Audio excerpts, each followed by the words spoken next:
Donc nous sommes à Coudreceau, pas très loin de Thiron-Gardais, donc où se déroule depuis le samedi 11 novembre une exposition sur la Grande Guerre, donc sur la guerre 14-18, et cette exposition est organisée par Patrick Tournier, collectionneur. Parlez-moi un petit peu de votre passion, d'où est-ce qu'elle vient et que collectionnez-vous? Ça a commencé par un parrain qui avait fait les deux guerres, donc il m'a plus parlé de la première guerre que de la deuxième, parce qu'il a été fait prisonnier à la deuxième guerre. Donc il était parti en 1916, il est parti en Champagne, se battre en Champagne dans la Somme, et après en 1917 a été appelé pour partir en renfort pour l'armée de Salonique, l'armée d'Orient. Donc à partir de là, il nous expliquait souvent sa vie là-bas. Mais bon, étant gamin, on n'a pas pu tout retenir, et donc il a fallu que je fasse pas mal de recherches pour retrouver même ses papiers militaires. Donc qu'est-ce qu'on y trouve sur cette exposition? Alors tout d'abord, nos morts de Coudreceau, en fait. Hein. Donc ici, une petite commune de à peine 500 habitants. Officiellement, au monument aux morts, il y a 31 personnes qui sont inscrites. Donc on les retrouve là, j'ai fait des recherches, enfin qu'on les retrouve. Mais moi, dans mes recherches, en fait, j'en ai retrouvé 5 qui ne sont pas inscrits au monument et qui sont nés à Coudreceau. Donc qui par la suite, normalement, devraient être rajoutés au monument. Ce qui fera 36 poilus. Alors là j'ai ramené quelques journaux d'époque, hein, de régional et départemental, hein, de quelques petits documents, un petit document même sur Nogent. Un petit truc de 1914, hein, de la rue de la Herse, qui sont des potes. Tout ça, oui, c'était un commerce. Hein, voilà, ça, voilà, tout ça c'est d'époque en fait. Voilà, c'est quelques documents pour montrer aux gens les quotidiens qui paraissaient, voilà. Après, à côté, vous avez un mouchoir d'instruction. Alors c'est un aide-mémoire en fait pour le fantassin. Là c'est le fusil Lebel, le démontage, le remontage du fusil Lebel. Quelques consignes en fait quand par exemple il y a un passage de sentinelle ou un truc comme ça. Enfin bon, c'est un aide-mémoire en fait en résumé. On dit mouchoir, mais je pense pas que les gens se mouchaient dedans. C'est un foulard, moi je dirais plus un foulard qu'un mouchoir. Enfin voilà, mais c'est très décoratif et très voilà. Et en plus il est régimenté et tout. Voilà, ça par contre c'est une pièce qu'on m'a donnée. D'accord. Hein, parce que j'étais collectionneur. Voilà, on me l'a remise à. Voilà, très belle pièce, oui. Voilà. Après, là, on a encore des papiers, hein, c'est bon. C'est des trucs d'allocation dus au poilu, enfin après la mobilisation, après la guerre, en fait. Bon, il y a plein de pièces. C'est que des documents, en fait. Bon, alors, on peut pas tout expliquer parce qu'il y en a beaucoup. Là, c'est des calendriers d'Eure-et-Loir des postes et télégraphes, 1918 et 1916. Bon, j'ai pas les autres, mais enfin bon. Ce qui est intéressant, c'est qu'on retrouve à peu près là-dessus, tout est marqué, et on retrouve la population de nos communes d'époque. Donc, c'est intéressant déjà de voir, voilà. Donc on va continuer tranquillement la petite visite. Alors là, en fait, c'est un hôpital de campagne. En fait, c'est une ambulance. Donc c'est l'endroit où les premiers blessés arrivaient en fait. Hein. Donc c'était très près du front. Donc on les brancardait ici pour les premiers soins en fait pour les blessés. Donc ils arrivaient sur des brancards, des médecins. Au début il y avait que des hommes, hein, au début de la guerre parce qu'il n'y avait pas de femmes vraiment sur le front. Ouais, les femmes restaient. Voilà, même les infirmières, ils en voulaient pas trop, hein, c'était pas trop. Mais vu la gravité et le nombre, en fait, après ils ont fait appel aux femmes et qui sont venues également sur le front, hein, pour aider les médecins et soigner les urgences, quoi. Donc on retrouve également des aumôniers parce que les aumôniers ont été mobilisés. Et ils servaient beaucoup au brancardage et malheureusement pour les derniers, pour les mourants. Quoi. Tellement de morts, voilà. Effectivement. Voilà. Donc là on retrouve par exemple des brancards, donc il y a 3 brancards, donc ils sont tous d'époque, hein, forcément, les couvertures, draps, tout ça c'est d'époque. Alors vous avez ce modèle-là qui était très courant du début de la guerre, qui a été assez longtemps comme ça, et après ce modèle-là était modifié pour les camions berliers et les transports en wagon. Parce que vu la grandeur des autres, ça rentrait pas. Donc ils ont modifié la longueur des bras et coupé les pieds pour pouvoir les superposer les uns sur les autres. Pour mettre plusieurs. Pour mettre plus. Voilà, c'est ça. c'est ça. Ok.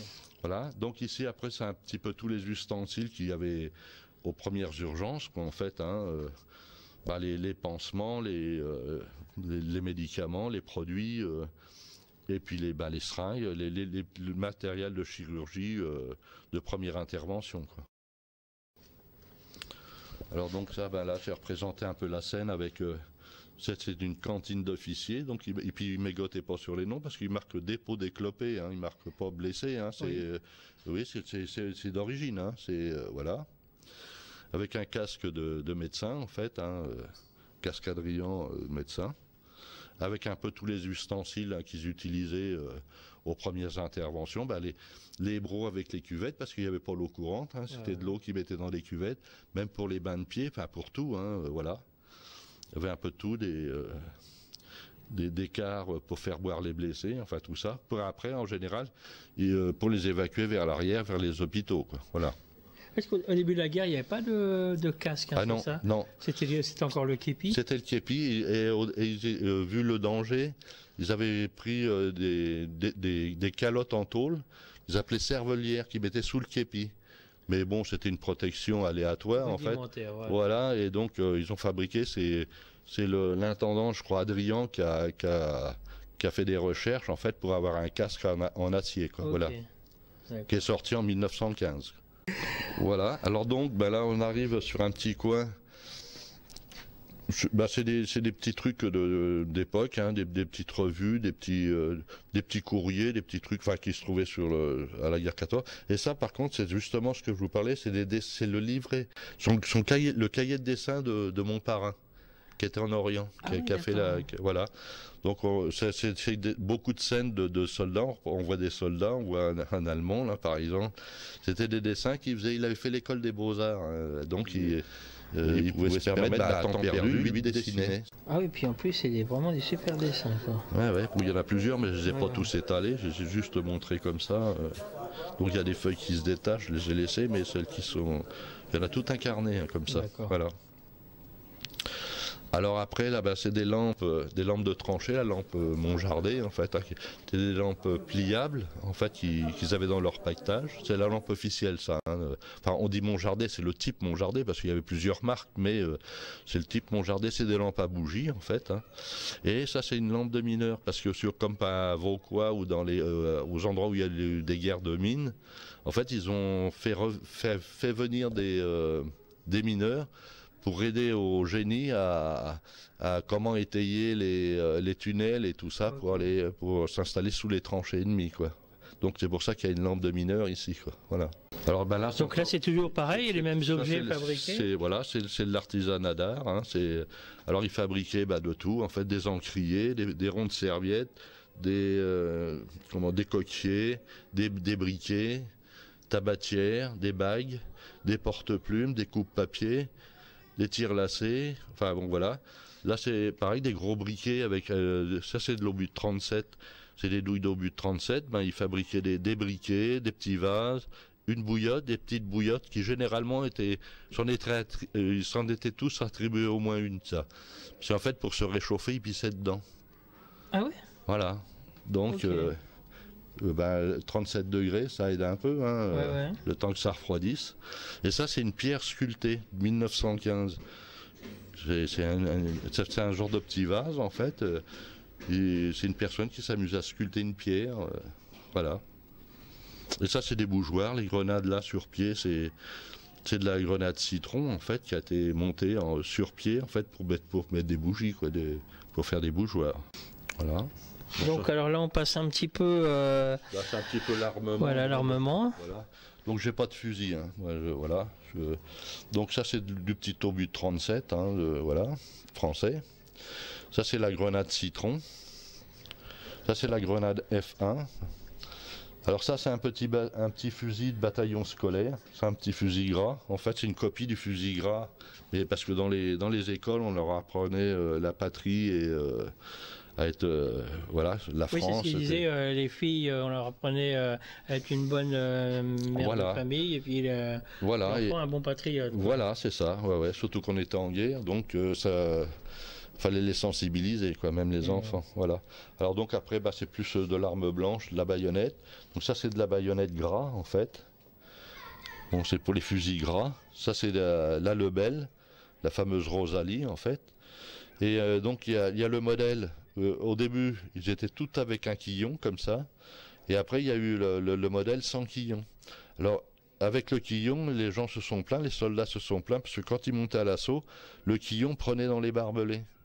Donc, ça les déstabilisait pour se battre. Donc, ils ont fait après la baïonnette sans le quillon. D'accord. Voilà. Donc ça, c'est voilà, c'est la fameuse Rosalie, que les soldats appelaient la Rosalie. Ouais. Après, vous avez également aussi la Berthier, parce que, en fait, en fusil officiel de guerre de la guerre 14 français, c'était Lebel et Berthier. Hein, Lebel, Berthier. Même munition, mais pas le même fusil, quoi. Ouais. Voilà. Après ça, c'est des couteaux de tranchée, en fait. Hein, c'est pour se défendre en cas où plus de munitions, blessé au sol, avoir une dernière arme pour survivre en cas d'agression, en fait, voilà. Donc c'était leur petit truc de survie, un peu, qu'ils mettaient généralement dans les bandes moltières ou un truc comme ça pour pouvoir se défendre au cas où. Et ça, c'est une machette de tirailleurs sénégalais. Donc c'est des grosses machettes, en fait, qu'on appelait les nettoyeurs de tranchées, quoi. Voilà. Donc ça, et ça devait leur faire un sacré pactage, oui. Les gars, ils portaient combien en gros quand ils... Je sais pas en poids. C'était selon le... Je sais pas. Je peux pas. Là, je saurais dire. Ouais. Je sais pas. Ils avaient déjà tout leur équipement, hein, plus le pactage. Ils avaient obligatoirement des outils. Ils avaient déjà une gourde qui contenait 2 litres. Bon, tout le pactage, l'as de carreau, donc il y avait les effets personnels, il y avait un plat collectif pour la bouffe, quoi, en fait, pour manger, plus leur gamelle individuelle, la toile de tente, plus la couverture, plus les munitions, plus le masque à gaz, enfin bref, le fusil, et puis ouais, tout ce qu'ils pouvaient transporter, quoi. Et obligatoirement un outil, quoi. Donc alors là on arrive, voilà, donc il y avait quelques outils qui sont là, dont on vient de parler, effectivement. Voilà. Et puis là, quelques uniformes. Oui, alors ça c'est l'infanterie coloniale, hein, l'infanterie de marine. Donc ils avaient la tenue kaki, eux, hein, beaucoup. Donc ça c'est une capote qui est de 1917. Donc le casque, lui, avec l'insigne d'infanterie de marine, en fait, c'est une grenade avec l'encre de marine, en fait, voilà. Bon, les bandes moltières, enfin, c'est la tenue avec le masque à gaz, mais modèle 1917, la musette, enfin, voilà. Donc, et à côté, c'est le pactage, en fait, qui va avec. Hein, donc c'est un as de carreau. Le pactage officiel, c'était l'as de carreau. Donc on le voit grossièrement comme ça, c'est... L'as de carreau, c'est un sac avec un cadre en bois à l'intérieur, avec les effets personnels, surmonté de sa couverture, généralement de sa toile de tente qui venait envelopper la couverture pour éviter l'humidité, sa gamelle individuelle, une gamelle collective, un outil, une vache à eau pour récolter de la flotte, et puis même quelquefois une autre paire de chaussures de rechange sur les côtés. Enfin bref, il y avait plusieurs, ils mettaient tout ce qu'ils pouvaient là-dessus. Hein, voilà. Voilà. Donc on va suivre, voilà, un petit peu. C'est des cantines d'officiers, en fait, 2 cantines d'officiers, avec un casque quadrillon, hein, avec une gourde d'1 litre, parce qu'il y en avait plusieurs modèles. Il y avait la gourde de 1 litre, de 2 litres, et puis de cavalerie. Ça, c'est un casque de fantassin tout à fait ordinaire, hein, voilà. Alors ce qui est intéressant, c'est quand même la toile de tente, parce que au début, tout le monde n'avait pas une toile individuelle, donc dans les tranchées, ils se prenaient la flotte par tous les temps. Alors après, il fallait voir le temps pour que la capote sèche, donc il y a eu pas mal de malades, ils étaient trempés, et puis surtout l'hiver et tout, c'était horrible. Donc après, ils ont eu pratiquement tous leur toile individuelle, donc ils se la mettaient sur le dos quand même, ça protégeait déjà mieux. Et en plus, je tenais à en avoir une, parce qu'en fait, il y a tellement eu de morts qu'ils ont été obligés de faire des fosses communes, donc les cercueils, ça n'existait plus. Ils enveloppaient dedans. Voilà, ça servait de linceul en fait pour rouler les corps des morts, quoi. Ouais. Après, là, c'est un artilleur. Donc c'est déjà la tenue bleu horizon, le modèle 1915, quoi, en fait. Donc Le casque, on le retrouve avec ses deux canons croisés. Bon, bah, c'est une tenue assez classique. Hein. Bon, là, il a une croix, la croix de guerre, mais bon, voilà, c'est une tenue officielle. Et ça, c'est un canon, un obus de 75. L'obus français de 75, le fameux obus 75 qui a fait victorieuse la France, on va dire. Et donc ça, c'est un obus à shrapnel. En fait, c'est un obus en fait, qui était bourré de billes. Donc il explosait en l'air. Et en fait, bon, les éclats de l'obus étaient déjà mortels, plus toutes les billes quand ils explosaient. Donc c'était des milliers de balles qui partaient, enfin peut-être pas des milliers, mais des centaines de balles qui partaient dans la... Il voulait être sûr de blesser tout le monde, quoi. Voilà, il fallait faire le plus de dégâts possible, quoi. Voilà, c'est ça. Après, on arrive sur un officier d'infanterie du début de la guerre, quoi, en fait, hein, avec le pantalon rouge Garance. Voilà, c'était des tenues assez prestigieuses, quand même, c'était assez... voilà. Oui, ça faisait classe un petit peu. Voilà, hein. voilà, tout à fait. Ouais. Donc le fantassin, lui, avait toujours son pantalon rouge aussi. Et donc les premiers, d'ailleurs, sont partis au front jusqu'en début 1915, avaient le pantalon rouge. Hein, ça avait toujours pantalon Garance, qui datait de 70, de la guerre de 70, 1870. Martinet, qui faisait partie intégrante du pactage de l'officier, en fait, un martinet d'officier. Alors ça ne servait pas à battre les soldats ni les bêtes, c'était simplement pour dépoussiérer l'uniforme quand ils emmenaient les gars en manœuvre. Quoi, voilà. Donc, ils s'époussetaient l'uniforme en fait. Voilà. Alors à côté c'est un uniforme une tenue coloniale en fait de l'époque coloniale française en fait en Afrique et en Extrême-Orient, en Indochine par exemple. Bon, ils ne sont pas venus au front avec ça évidemment. Mais c'est pour montrer, en fait, c'est de l'époque du début du XXe siècle, donc c'était une tenue qui existait en fait pour les Français, pour les colonies, quoi. Enfin, voilà. D'accord. Donc simplement ça, voilà. Alors, déjà vous avez là, ici, c'est des épinglettes de journée de poilus. Alors il y en a énormément. J'en ai un petit peu comme ça. Donc ça, c'était vendu en fait dans les villes et villages. Au profit, en fait, pour améliorer le quotidien du poilu. Donc l'argent était récolté pour le poilu, en fait, pour des colis, pour les aider à vivre sur le front. Quoi. Voilà. Après, ici, dans cette petite case-là, en fait, c'est des petits objets que j'ai récupérés. En fait, c'était des petits objets pieux, bien souvent pieux. Et médaillons de famille, des petits reliquaires de saints. En fait, c'était leur petit gris-gris, leur petit porte-bonheur, en fait, leur petit truc. Comme là, ce médaillon-là, on voit un poilu d'un côté et sa fiancée ou sa femme de l'autre côté.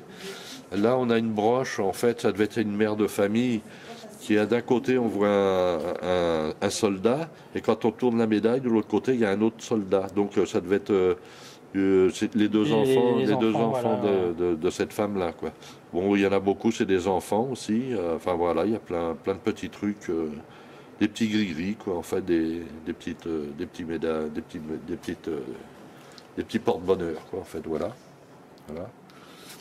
Alors là, ici en diplôme, ben vous avez ça, c'est un fusilier marin qui est mort en Belgique, là-bas à la bataille de Dixmude, quand ils sont montés pour faire barrage sur la Manche, en fait la mer du Nord, pas la Manche, la mer du Nord. En fait, c'était la course à la mer, en fait. Et donc ce fusilier marin-là est décédé à cette bataille-là, Dixmude. Donc c'est un diplôme, voilà. Ça, c'est un certificat de bonne conduite d'un régiment, du 18e bataillon de chasseurs à pied. Voilà. Ça, c'est un diplôme qui a été remis le 11 novembre 1918 au Mans à une personne qui envoyait des colis aux prisonniers de guerre en Allemagne. Donc, il y a eu un comité interdépartemental qui a remis des diplômes aux gens qui aidaient les prisonniers à vivre. Qui les aidaient moralement. Voilà, tout à fait. Alors ça, c'est un casque de cuir acier. Donc c'était la cavalerie, en fait, parce qu'en 14, il y avait encore des gens à cheval. Hein. Je ne sais pas à quoi ça servait beaucoup, mais bon, voilà. Donc c'est un casque de cuir acier, et qui avait été remis d'ailleurs au goût du jour, parce qu'on retrouve même dessus la couleur bleu horizon, en fait. Voilà. C'est une belle pièce, ça. Hein. Oui. C'est un cousin qui avait retrouvé ça et qui nous l'a donné. Alors là, j'avais mis quelques casques de pompiers parce que c'est le modèle 1885. Bon, c'est un petit peu hors sujet, mais disons que c'était pour dire qu'à l'époque de la guerre 14, ben, les pompiers étaient équipés de ce casque-là. En fait, c'est le modèle 1885. Voilà. Et ici, en fait, on retrouve des médailles. Bon, il y a quelques médailles, beaucoup de poilus, évidemment. C'est poilus, personnel de santé et tout ça. Donc après, là, alors là, une petite collection de casques. Oui, c'est les casques, le casque Adrien, hein, le français. Donc, avec les différents régiments hein, qu'on pouvait retrouver à l'époque. Donc voilà, donc on a fait un bon petit tour. Donc à savoir qu'il y a encore des objets à voir, mais que voilà, je suis en panne de carte, donc je n'ai pas pu tout filmer. Donc on invite tous les visiteurs à venir donc visiter votre exposition qui dure jusqu'au samedi 17 novembre. Vous pouvez nous récapituler un petit peu les horaires des visites hein? Oui, le matin ça ouvre à partir de 9h30. Non-stop, normalement jusqu'à 18h, et ça tous les jours jusqu'au 17 novembre. Voilà.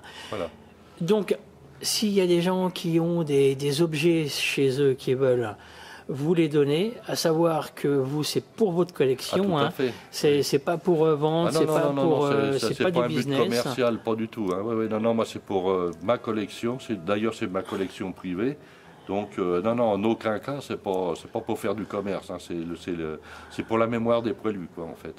Voilà. Donc, on les invite à prendre contact avec vous ou à venir ici vous amener directement les pièces, hein, s'ils viennent pendant l'exposition. Et donc, un dernier petit mot pour donner envie aux visiteurs de venir voir votre exposition.